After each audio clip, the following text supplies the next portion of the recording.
경주시의회 미래통합당 의원들이 맥스터 증설을 촉구하는 결의안을 채택하면서 후폭풍이 거세지고 있습니다. 의회 민주주의와 절차를 무시한 폭거라며 시의회 내부에서도 강하게 반발하고 있고 시민단체는 경주 시민의사는 무시한 일방적 결정이라며 비판의 목소리를 높이고 있습니다. 음식물 쓰레기 처리 업체인 영산만 산업의 설비가 멈춰서면서 포항 지역 음식물 쓰레기 처리에 비상이 걸렸습니다.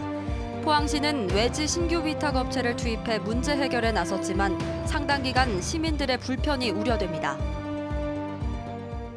여러분 안녕하십니까? 포항 MBC 뉴스입니다. 포항 지역 음식물 쓰레기 처리에 비상이 걸렸습니다. 음식물 쓰레기 처리 업체인 영산만 산업의 조업 담당자 8명이 한꺼번에 퇴사하면서 음식물 자원화 설비가 가동을 멈춘 건데요. 포항시는 부랴부랴 임시 집화장 부지를 찾고 있고 신규 위탁업체에게는 7월 1일로 예정된 업무 인수를 앞당겨달라고 요청했습니다. 박상환 기자가 보도합니다. 음식물 쓰레기를 가득 담은 트럭이 처리장으로 들어옵니다. 곳곳에 음식물 쓰레기를 내리지 못한 트럭들이 그대로 방치돼 있습니다. 수거해온 음식물 쓰레기는 저장 탱크로 옮겨 담아야 하는데 150톤짜리 2곳 모두 포화 상태입니다. 조업이 제대로 이루어지지 않아 보시는 것처럼 쓰레기가 가득 차 있습니다. 다음 달 1일부터 음식물 쓰레기를 처리하기로 계약한 외지 신규 업체가 영산만 산업의 수거 담당 직원 38명만 고용했고 나머지 시설 운영과 행정 직원 8명은 고용 승계가 이루어지지 않은 가운데 일괄사직하면서 벌어진 일입니다. 영산만 산업은 사직한 직원들의 복귀를 적극 설득했는데 포항시가 갑자기 업무 방해로 고발하겠다고 해 현재는 설득이 쉽지 않은 상태라고 밝혔습니다. 얘기를 해서 최종적으로 하든지 하자 이렇게 다들 분위기가 좋았어요. 그런데 느닷없이 이 공문이 온 거예요. 이 공문이 오늘 아침에 왔어요. 새벽에. 그래 오면서 이걸 업무 정지로 업무 방해로 고발한다 하니까 누가 가만히 있겠어요. 포항시는 부랴부랴 임시 집화장 부지를 마련했고 신규 외지 위탁 업체에게는 당초 7월 1일로 예정된 업무 인수 일자를 최대한 앞당겨달라고 요청했습니다. 조기에 지금 진행하도록 네. 예, 오늘부터 저희들 외부 위탁 업체에서 롤온박스를 7개 25톤짜리 롤온박스를 갖고 와서 지금 처리 못하는 부분은 바로 지금 위탁 처리하도록 그렇게 조치를 저희들 취했습니다. 하지만 임시 집화장 설치와 업무 인수 인계가 원활히 이루어지지 못해 음식물 쓰레기를 제때 수거하지 못할 경우 시민들이 당분간 큰 불편을 겪을 것으로 우려됩니다. MBC 뉴스 박상환입니다. 월성원전 맥스터와 관련해 찬반 논란이 뜨거운 가운데 경주시의회 미래통합당 의원들이 맥스터 증설을 촉구하는 결의안을 채택하면서 후폭풍이 거세지고 있습니다. 더불어민주당과 무소속 의원들은 의회 민주주의와 절차를 무시한 폭거라며 강하게 반발하고 있고 시민단체는 경주 시민들의 의사는 무시한 일방적 결정으로 시의회가 공정성을 잃었다고 주장했습니다. 임재국 기자가 보도합니다. 경주시의회 전반기 마지막 정례회가 열린 본회의장입니다. 월성원전 맥스터 증설 촉구 결의안을 두고 의원 간의 갈등이 이어졌습니다. 더불어민주당과 무소속 의원 등 6명은 모두 퇴장하고 미래통합당 15명의 의원들만 표결해 결의안을 통과시켰습니다. 표결 과정에서 퇴장한 의원들은 기자회견을 열고 의회 결의안 자체가 부당하며 절차의 정당성도 잃었다고 주장했습니다. 의회 내에서 이렇다 할 토론도 한 번 없이 인해 전술로 전쟁하듯 밀어붙이는 폭거를 저질렀습니다. 고준희 방사성 폐기물 관리정책 재검토위원회 출범을 전면 부정한다는 결의안을 내놓고 갑자기 맥스터 추가 증설 찬성으로 돌아선 이유가 지역의 시민단체도 의회 결의안에 대해 즉각 반발했습니다. 월성원전 지역실행기구가 최근 확정한 시민참여단 구성 과정에 문제점이 많았고 맥스터 찬반 의견이 엇갈리는데도 일방적으로 찬성 결의를 한 것은 공정하지 않다는 것입니다. 시의회에서는 공론의 장을 만들기 위해서 노력을 해야지 시의회가 직접 선수로 참가를 해서 찬성을 대표하고 하면 안 되죠. 상당히 잘못됐습니다. 맥스터 증설에 대한 원전 지역 주민들의 반발도 확산되고 있습니다. 고준희 핵폐기장 건설 반대 양남면 대책위원회는 청와대 앞에서 기자회견을 열고 고준희 핵폐기물 반출 약속 이행과 재검토위원회 해체, 고준희 핵폐기물 재원 공개 후 주민 이주나 복지 비용 환원 등을 촉구했습니다. MBC 뉴스 임재욱입니다. 경주에서 코로나19 52번 확진 환자가 추가로 발생했습니다. 이 환자는 지난 23일 확진 판정을 받은 카자흐스탄 국적 여성의 아들로 무증상 상태에서 자가격리 중 오늘 확진 판정을 받고 동국대 병원으로 이송됐습니다. 포항시는 오는 30일 장기 미집행 일몰제를 맞는 환호 확산 양학공원에 대해 민간공원 조성 특례 사업을 추진합니다.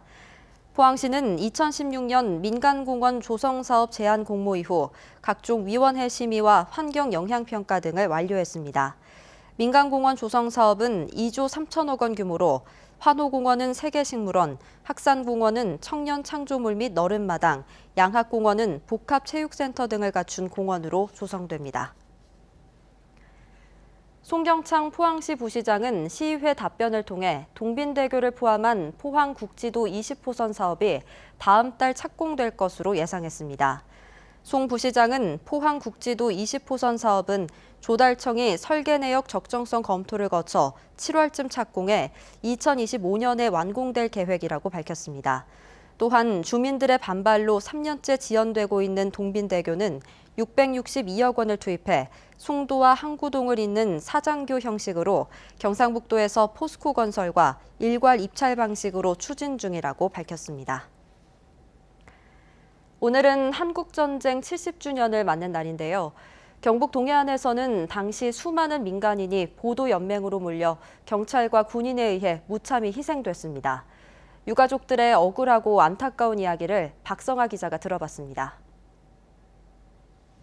나무가 우거진 낮은 산등성이 1950년 7월 당시 16살이었던 이상열 씨는 이곳으로 아버지 시신을 찾으러 왔습니다. 우리를 보고 뭐 사격을 하는데 그걸 다 쪼개가지고 집으로 또 갔죠.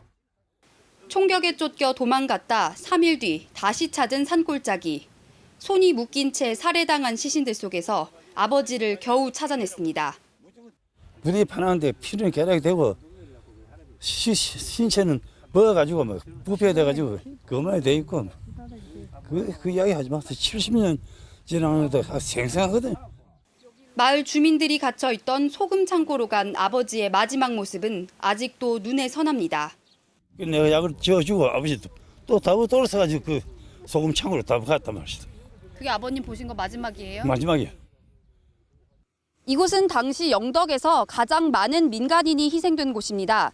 1950년 7월 15일 이곳에서만 민간인 160여 명이 희생된 것으로 추정되고 있습니다. 이외에도 영덕군 지품면과 광구항 앞바다, 울진군의 어티제 등지에서 희생된 사람만 270여 명. 명확한 이유도 모른 채 수백 명의 국민이 국가에 의해 숨을 거둔 겁니다. 그래 어머님 하는 소리가 늘 감자 캐러 갔는데 거질러 가갔다 소리는 많이 해.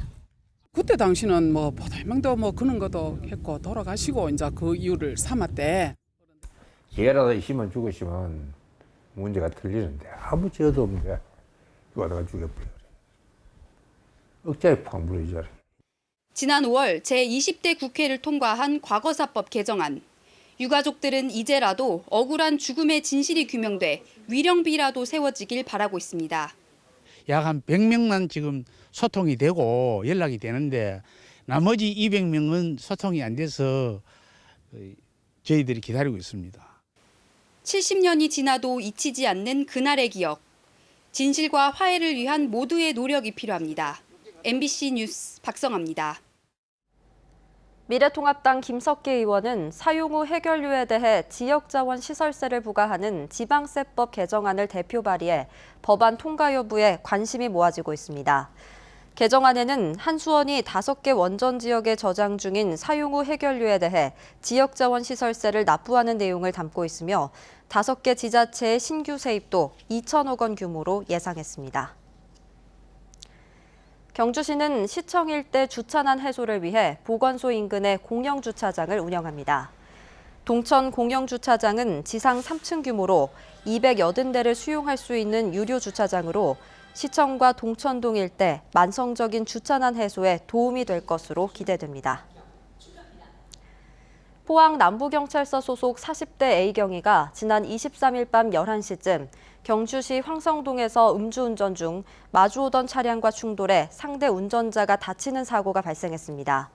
조사 결과 A경위의 혈중 알코올 농도는 면허 취소 수준인 0.13%로 포항 남부경찰서는 A경위를 직위 해제한 데 이어 조만간 징계위원회를 열 방침입니다. 장맛비가 소강 상태에 접어들었지만 오늘 저녁까지도 약하게 빗줄기가 이어지는 곳이 있었는데요. 내일은 비 소식 없이 흐리겠고 일요일부터 다시 장맛비가 내릴 전망입니다. 조주경 기상캐스터입니다. 네, 오늘은 우산을 써야 할지 말아야 할지 고민될 정도로 비가 오락가락 이어졌습니다. 어제부터 시작된 장맛비는 대부분 그쳤지만 저녁까지 산발적으로 빗방울이 떨어진 곳이 많았는데요. 내일은 내내 흐리기만 하겠습니다. 기온도 차츰 오를 텐데요. 토요일까지 낮 기온은 30도 안팎까지 오르면서 후텁지근한 날씨가 계속되겠습니다. 다음은 자세한 지역별 날씨입니다. 내일도 흐리고 구름이 많겠습니다. 아침 기온은 19도에서 22도로 시작하겠고요. 낮 기온은 울진이 27도, 영덕 31도, 경주 32도로 예상됩니다. 울릉도와 독도의 하늘은 구름이 많겠습니다. 아침 기온은 울릉도 19도, 독도 20도, 낮 기온은 울릉 25도, 독도 23도로 예상됩니다. 동해상으로도 흐리고 가끔 비가 오겠습니다. 동해 남부 해상으로는 토요일까지 안개가 끼는 곳이 있습니다. 해상 안전사고에 유의하시기 바랍니다. 바다의 물결은 동해 전해상에서 최고 2m로 일겠습니다.